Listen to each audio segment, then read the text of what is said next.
하이델베르크를 잠깐 설명하면 16세기에 그러니까 종교개혁이 일어난 후에 종교개혁의 2세대들이라고 할 수 있는 학자들이 모여서 독일에 있는 하이델베르크에서 이 교리문답을 완성을 했어요. 그래서 하이델베르크 교리문답이라고 말을 하는 거고, 이 교리문답은 우르시누스, 올레비아누스라는 이 두 사람이 중요한 역할을 했다고 알려지고 있습니다.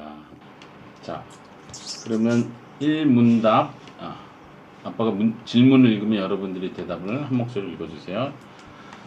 자, 첫 번째, 살아서나 죽어서나 당신의 유일한 위로는 무엇입니까? 살아서나 죽어서나 나는 나의 것이 아니요 몸도 영혼도 나의 신실한 구주 예수 그리스도의 것입니다. 그리스도께서는 그의 보혈로 나의 모든 죄값을 완전히 치르고 나를 마귀의 모든 권세에서 해방하셨습니다. 잠깐 진이가 한번 그다음 또한 하늘에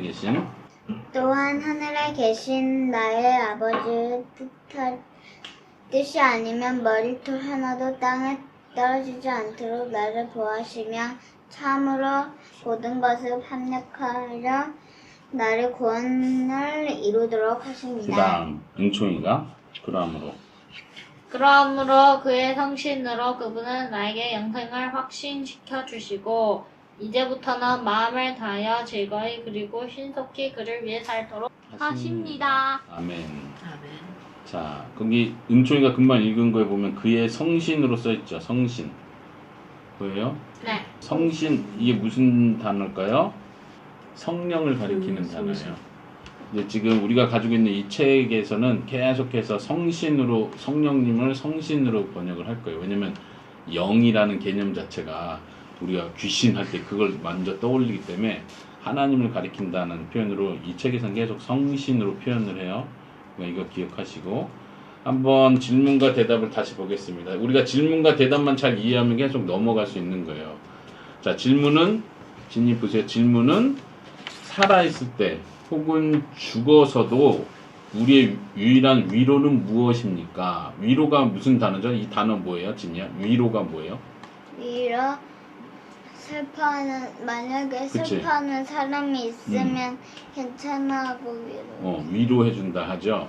근데 우리가 이 세상 살 때 힘든 일이 있어요. 그때 누가 위로해줘? 무엇이 나의 위로죠? 하나님이 위로해줍니다. 이렇게도 말할 수 있고, 그 내용을 물어보는 거. 우리가 살아있을 때 슬픈 일들이 많고 힘든 일들이 많고 나쁜 일, 악을 많이 보는데 그거에 있어서 우리에게 위로가 되는 게 뭔지를 생각하는 거예요. 지금 한국에서 전 세계적으로 코로나 때문에 다들 힘들어요. 우리의 위로는 뭐예요? 코로나와 연관해서 위로가 있다면 어떤 위로가 있을까?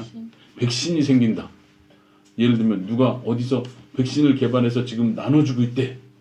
그걸 빨리 받아야 돼. 그러면 이거 우리에게 위로가 되는 기쁜 소식일 수도 있겠죠. 이런 것처럼 우리가 이 세상 살 때 죄 때문에 힘들고 어려운 일이 많은데 뭐가 위로가 돼요? 그 답을 한번 보세요. 유일한 위로는 무엇입니까? 물어봤는데 대답은 뭐냐면 우리의 유일한 위로는 나는 나의 것이 아닙니다. 나는 예수 그리스도의 것입니다. 이것이 위로래요. 아멘. 나의 위로는 뭐라고요? 나는 나의 것이 아니야. 나는 예수님의 것입니다. 한번 따라해 봅시다. 나는 예수님의 것입니다. 예수님의 것입니다. 이것이 여러분들에게 위로가 됩니까? 아멘. 왜 위로가 되죠? 이렇게 한번 생각해 보세요.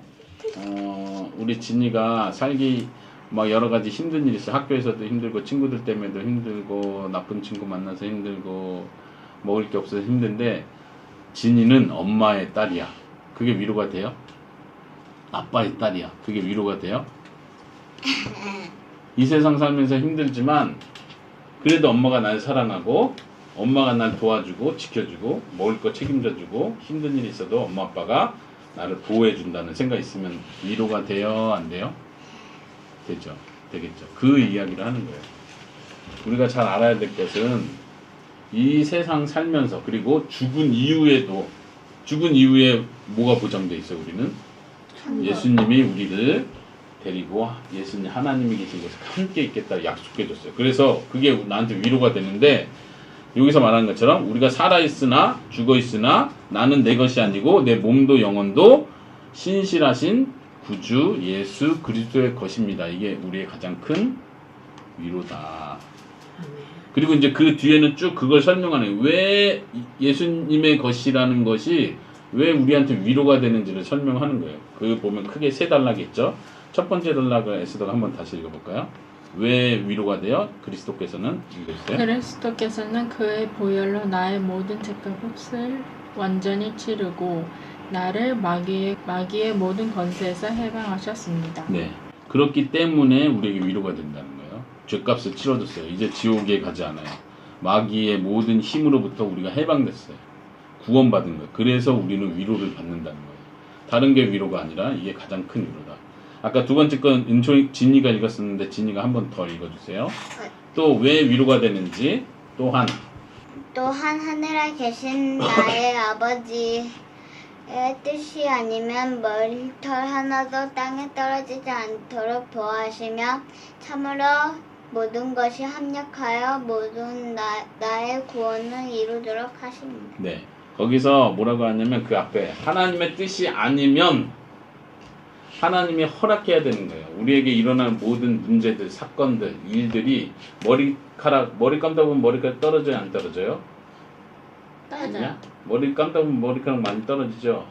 머리카락이 목욕하다 보면 떨어지는데 성경에 보면은 하나님께서 아버지께서 머리카락 하나까지도 다 알고 계시다, 세고 계시다. 하나님의 허락이 없으면 참새 한 마리도 땅에 떨어지지 않는다. 모든 것이 하나님의 허락, 하나님의 뜻 안에서 일어난다는 거예요. 그게 우리한테는 안정이 되는 거예요.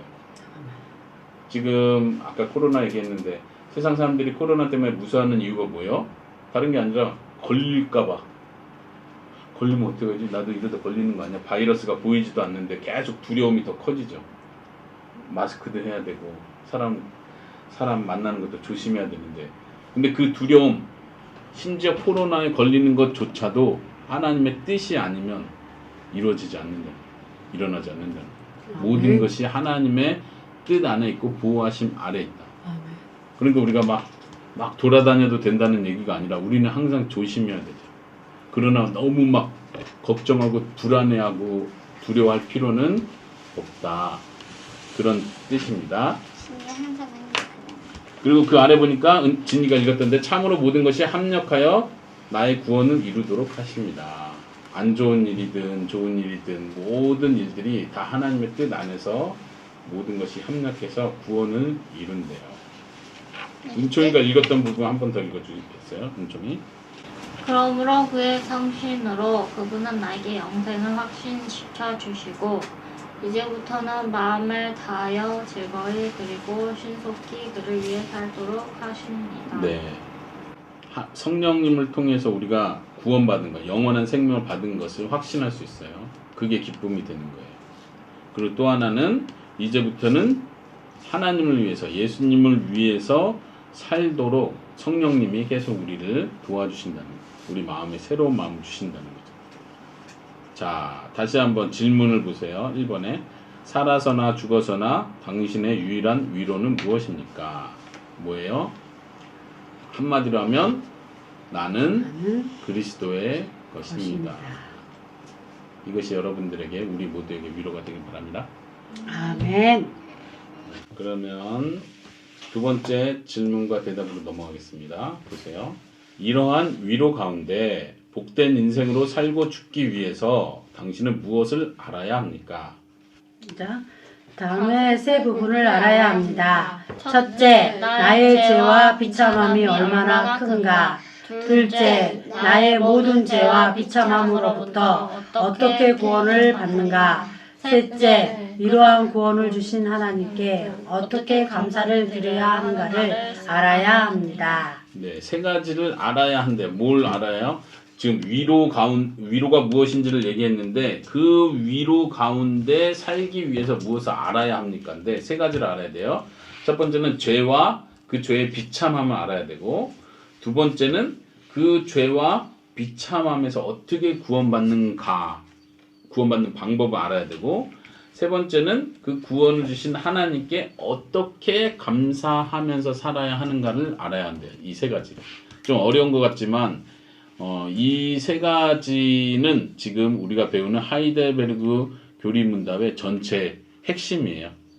우리가 앞으로 이제 오늘은 서론을 했다면 그 다음 2주차부터는 1부, 2부, 3부로 크게 나눠서 하이델베르그 전체를 배우는데 지금 이게 1번, 2번, 3번 그 내용을 요약한 거예요. 그래서 1부에서는 죄와 그 비참함에 대해서 배우도록 하겠습니다. 그 다음에 2부로 넘어갈 거예요. 2부에서 뭐 배우겠어요? 어떻게 죄와 비참함에서 구원을 받는가를 배울 거예요. 그걸 쭉 몇 주에 걸쳐서 배우고 나서 그 다음에 3부에서 뭘 배울까요? 어떻게 그 구원하신 하나님께 감사할지에 대한 내용을 배우는 거예요.